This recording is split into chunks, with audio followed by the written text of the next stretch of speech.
آپ غلاظت ڈالتے ہیں، وہ غلاظت کا بدلہ آپ کو سبزہ دیتی ہے. تو تصوف کسی کی غلاظت کو نہیں دیکھتا، وہ اپنے سبزے کو دیکھتا ہے. صوفی ہریالی دیتا ہے، ولی اللہ ہریالی دیتا ہے، ولی اللہ سبزہ دیتا ہے، ولی اللہ پھول دیتا ہے، ولی اللہ خیرات دیتا ہے، اچھائی دیتا ہے. وہ برائی کا بدلہ برائی سے نہیں دیتا. یہ زبان کی سخاوت اور یہ دل کی سخاوت. تیسری مال کی سخاوت، یہ اس کے بعد آتی. زبان اور دل کی سخاوت ہوگی تو مال کی سخاوت کام آئے گی، ورنہ ریاکاری میں بدل جائے گی. مال خرچ کرتا ہے دوسرے پر، مال میں بخل نہیں کرتا. چوتھا معاملہ کی، برتاؤ کی سخاوت. جس شخص سے اللہ والا برتاؤ کرتا ہے وہ خیر کا برتاؤ کرتا ہے. جس سے معاملہ کرتا ہے وہ نصیحت کا، خیر خواہی کا، اچھائی کا، اس کی بھلائی کا معاملہ کرتا ہے.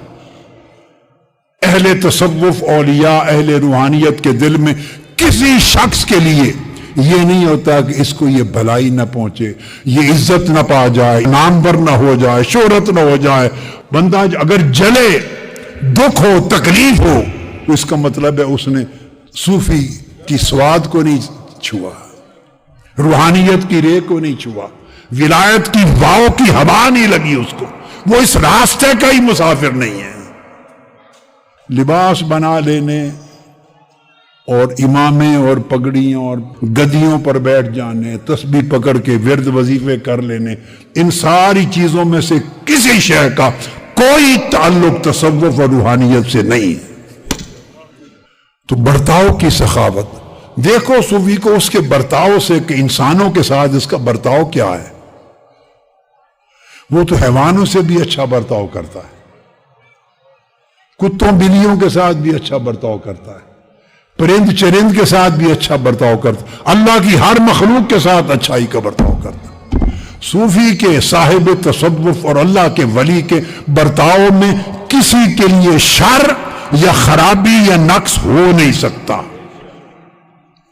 اور اس کے بعد پانچواں دین کی سخاوت. اور دین کی سخاوت کیا؟ کہ ساری زندگی اس کی اللہ کے لیے اور اللہ کے دین کے لیے وقف ہوتی ہے. ساری زندگی وہ دین سے مال پیسہ نہیں کماتا، ہر وقت اللہ کے دین کی خدمت میں رہتا ہے، امر بالمعروف نہی عن المنکر میں رہتا ہے، یا حصول علم میں رہتا ہے یا فروغ علم میں رہتا ہے، یا علم لینے میں بزی رہتا ہے یا علم دینے میں بزی رہتا ہے. وہ اللہ کا قال اللہ و قال رسول کو لکھتا ہے، پھیلاتا ہے، نشر کرتا ہے اور پوری دنیا میں اللہ کے دین کو زندہ کرتا ہے. ساری زندگی اس کے دن، اس کی راتیں، اس کا شباب، جوانی، بڑھاپا، شب و روز، لمحہ لمحہ اللہ کے دین پر خرچ ہوتا ہے اور اس کا معاوضہ نہیں لیتا. یہ دین کی سخاوت ہے. یہ 5 سخاوتیں. اب یعنی 7 خصائل بیان کرنے تھے جن پر تصوف، روحانیت اور ولایت کی بنیاد کھڑی ہے. اس میں سے ایک بیان کیا، پہلا. اسی پر اکتفا کرتے ہیں. اب میں اختتامی کلمات کی طرف آتا ہوں، بات کو کنکلوڈ کرنے کے لیے آتا ہوں. اب چونکہ میں نے سخا کی تعریف کر دی جو تصوف کی بنیادوں میں سے ایک بنیاد ہے، 8 بنیادی خصائل اور ارکان میں سے رکن اول ہے سخاوت. اب حضور سیدنا غوث العظم رضی اللہ تعالیٰ عنہ آپ کی تعلیمات میں اب اس سخاوت کو ایک بڑا عجیب اس کا انداز ہے، کمال درجے کی سخاوت. اس سخاوت کی وجہ سے یہ جو ارادت ہے، جیسے کوئی کسی کا مرید ہوتا ہے، ارادت وہ کیا ہے؟ اب میں اسی سخاوت سے کوریلیٹ کر کے بات کو چونکہ ختم کرنا چاہ رہا ہوں اینڈ پر، تو اسی کے ساتھ جوڑ رہا ہوں کہ سخا کا کمال ہے نظام ارادت میں بھی. ارادت یا مریدی ارادہ سے ہے. یہ جو ایک پوری رسم ہے پیر مرید ہونا، کسی کا مرید ہونے کے لیے ہاتھ میں ہاتھ دینا واجب نہیں ہے. کیا؟ ارادے سے اس کی مریدی ہو جاتی. کیا؟ ارادے سے مریدی ہو جاتی. خواہ آپ زبان سے ارادہ ظاہر کر دیں، کیا؟ خواہ لکھ کر کاغذ پر کوئی فارم فل اپ کر کے ارادہ ظاہر کر دیں. جب ڈاکٹر کے پاس جاتے ہیں تو ڈاکٹر ٹیسٹ سے پہلے آپ کو ایک فارم دیتا ہے کہ آپ اپنی کانسینٹ دیں، تو خواہ لکھ کر اپنی کانسینٹ دے دیں، خواہ زبان سے کانسینٹ دے دیں، ہاتھ میں ہاتھ ڈال کے دے دیں، بغیر ہاتھ ڈالے ملے بغیر دور ہزارہ میل کے فاصلے پر اپنے دل کے ارادے سے کانسینٹ دے دیں. یہ سب ارادت کی شکلیں ہیں، سب ارادت کی شکلیں ہیں. پہلے زمانوں میں ایسے باقاعدہ بیٹھ کے ہاتھ میں ہاتھ دینا پیری مریدی کا یہ انداز نہیں ہوتا تھا. کتابوں میں مجھے آج تک زندگی میں یہ طریقہ اولیاء کا سلف صالحین پہلے زمانوں میں نہیں ملا. یہ بعد کے زمانے میں کوئی طریقہ بھی اڈاپٹ کر لیں، زبان سے کہہ دیں، دل سے ارادہ کر لیں، لکھ کر تحریری طور پہ کہہ دیں، تینوں چیزیں نہیں، دور ہیں، ملے بھی نہیں ہیں، تو تب بھی اپنے دل جمی کے ساتھ ارادہ کر لیں. مقصد یہ کہ آپ کسی کو اپنے لیے استاذ مانتے ہیں، اس سے رہنمائی لینے کا ارادہ کرتے ہیں، اس سے روحانی تربیت کا ارادہ کرتے ہیں، اس کی گفتگو سے، اس کے خطاب سے، اس کی تعلیم سے، اس کی تربیت سے، اس کی کتاب سے، اس کی صحبت سے، اس کی شخصیت سے، کسی بھی طریق پر جو پاسبل ہے آپ ارادہ کر دیں اور لیتے چلے جاتے ہیں. یہ مریدی ہے. وہ آپ کے شیخ ہیں، آپ مرید ہیں. اور راستہ کیا ہے، یہ بات امپورٹنٹ ہے. مرید ہونے کا معنی کیا ہے؟ مرید ہونے کا، حضور سیدنا غوث العظم رضی اللہ تعالیٰ عنہ کی تعلیمات، فرمایا اترکو ارادتکم لارادتہ. مرید ہونے کا معنی یہ ہے کہ اللہ کے ارادے کی خاطر اپنا ارادہ ترک کر دو. یہ ہے مرید کا معنی. کیا؟ اللہ کے ارادے کے لیے اپنا ارادہ ترک کر دو. جو بندہ اپنا ارادہ اللہ کے ارادے کے لیے ترک کر دیتا، چھوڑ دیتا ہے، اپنا اختیار اللہ کے اختیار میں چھوڑ دیتا ہے، اپنی رضا اللہ کی رضا کے لیے چھوڑ دیتا ہے، اپنی خواہش اللہ کی ڈیزائر اور ارادے کے لیے چھوڑ دیتا ہے، ایسا ارادہ رکھنے کو مرید کہتے ہیں. اب مجھے بتائیں کوئی مریدی کا یہ معنی سمجھاتا ہے؟ جی، ہم تو اپنا مرید بنانے کے لیے گھومتے پھرتے ہیں. ہم اس بندے کا اپنے لیے ارادہ بنانے کو مریدی کہتے ہیں. یہ فطور ہے، یہ فطور ہے، یہ تصوف سے خروج ہے، یہ اولیاء کی تعلیمات کے منافی ہے. مریدی ہے کہ کسی بندے کا ارادہ خالق سے ترک کر کے خالق کے ساتھ جوڑ دیا جائے.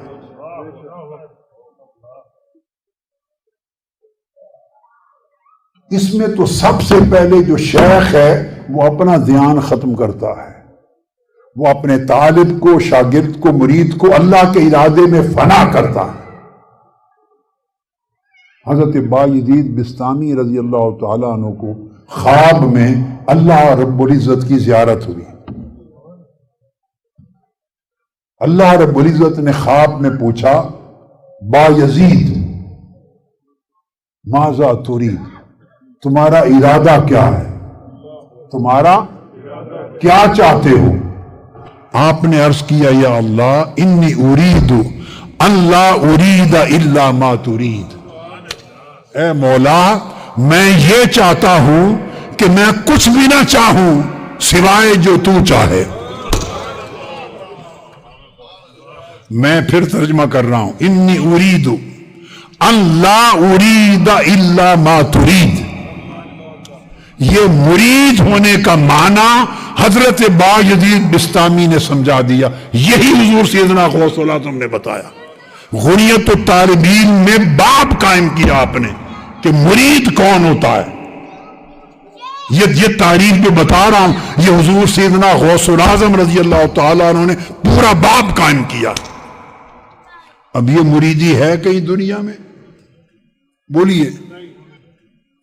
کاروبار ہیں ہمارے، اس لیے سب سے پہلے شعور کی آنکھ کھولنے کی ضرورت ہے.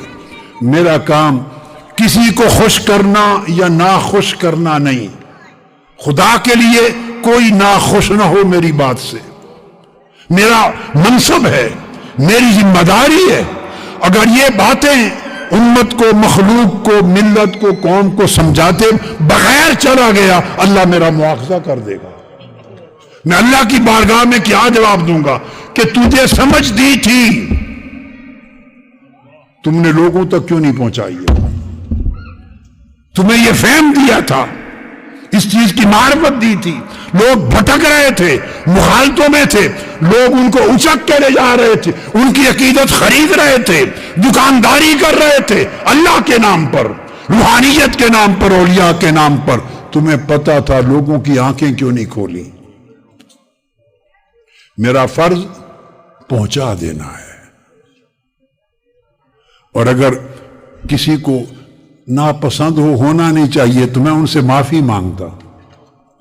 کسی کو ناپسند ہو میں معافی مانگتا ہوں، 100 بار 1000 بار معافی مانگتا ہوں، مگر میں انہیں کہتا ہوں آپ ہی کے بھلے کے لیے سمجھا رہا ہوں.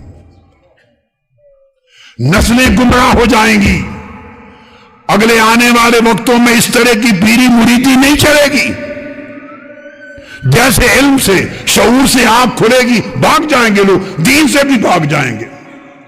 صحیح راہ پر جو اولیاء صوفیاء نے دیا، جو مزارات میں ہیں، قبروں میں ہیں، جو ان کا طریق تھا وہ طریق سکھاؤ لوگوں کو.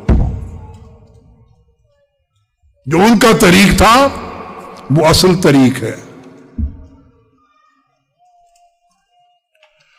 تو حضرت بایزید بسطامی نے کیا فرمایا؟ مرید کا معنی سمجھایا. اس کو حضور سیدنا غوث الاعظم رضی اللہ تعالیٰ عنہ نے اس سبجیکٹ پر پورا باب قائم کیا، اسی مفہوم پر. تو انہوں نے کیا کہا؟ انی ارید، بولیے، ان لا ارید الا ما ترید. یہ مرید ہونے کا معنی ہے. عرض کیا باری تعالیٰ میں تیرا مرید ہوتا ہوں. وہ کیسے؟ میں یہ چاہتا ہوں کہ کچھ بھی نہ چاہوں سوائے اس کے جو تو چاہے. اب میرے ساتھ یہ جملہ بولے، میں یہ چاہتا ہوں. آپ کہیں میں یہ چاہتی ہوں کہ میں کچھ بھی نہ چاہوں سوائے اس کے مولا جو تو چاہے. یعنی اپنی چاہت کو اللہ کی چاہت میں فنا کر دینا، اس کو مریدی کہتے ہیں. اپنے ارادے کو اللہ کے ارادے میں فنا کر دینا، اس کو مریدی کہتے ہیں. اپنے اختیار کو اللہ کے اختیار میں فنا کر دینا، اس کو مریدی کہتے ہیں. تو جب بندہ اپنا ارادہ ترک کر دیتا ہے اللہ کے ارادے کے لیے، تو پھر اس بندے کو خوف کس کا ہوگا؟ پھر مالک کیا کرتا ہے؟ ولی بننا. جب بندہ مولا کا سچا مرید ہو گیا تو اللہ اعلان کرتا ہے میرے بندے تو آج سے میرا ولی ہے، میں تیرا ولی ہوں. میں تیرا نگہبان ہو گیا، میں تیرا نگہبان ہو گیا. اب تو میرے کام کا رکھوالا ہے، میں تیرے کام کا رکھوالا ہوں. اس رشتے کو ولایت کہتے ہیں. جب بندے کا یہ رشتہ اللہ سے قائم ہو جاتا ہے کہ مولا مجھے کوئی چیز نہیں چاہیے، بس تو ناراض نہ ہو، اور مجھ سے وہ لے جو تو چاہے، میں وہ چاہوں جو تو چاہے، وہ ارادہ کروں جو ارادہ تو کرے، وہی کروں جس کا حکم تو کرے. میری منشا وہی ہو جو تیری رضا ہو، اور تیری رضا کے ڈائریکشن سے ہٹ کر نہ کبھی سوچ سکوں نہ کچھ کر سکوں. جب بندہ ارادہ الہی میں اور رضا الہی میں یوں فنا ہو جاتا ہے تو ایک تعلق بندے کا اللہ سے قائم ہوتا ہے. اب وہ جو تعلق قائم ہوتا ہے ادھر سے جواب آتا ہے بندے کو کہ میرے بندے تو نے اپنے ارادے میرے لیے ترک کر دیے، آج کے بعد میرے سارے ارادے تیرے لیے ہو گئے. تو نے اپنے لیے سوچنا بند کر دیا، اب میں تیرا رکھوالا ہوں. تو میرے دین کا، میرے حکم کا رکھوالا ہے، نگہبان ہے، میں تیرے امر کا نگہبان ہوں. اس طرح بندہ اللہ کا ولی ہو جاتا ہے، اللہ بندے کا ولی ہو جاتا ہے. یہ ہے پہلا اصول تصوف، روحانیت اور ولایت کا. تو تصوف اور ولایت کے ذریعے جس چیز کو ترک کرنا تھا ہم نے اس چیز کو اختیار کر لیا ہے، اور جسے اختیار کرنا تھا اس کو ترک کر دی. ہم نے ساری گنگا الٹی چلا دی. اللہ پاک ہم سب پہ رحم کرے، اپنا فضل فرمائے. تو یہ پھر یاد دلائیں اگر آئندہ جب کبھی اللہ کو منظور ہوا اگلے سال یا اس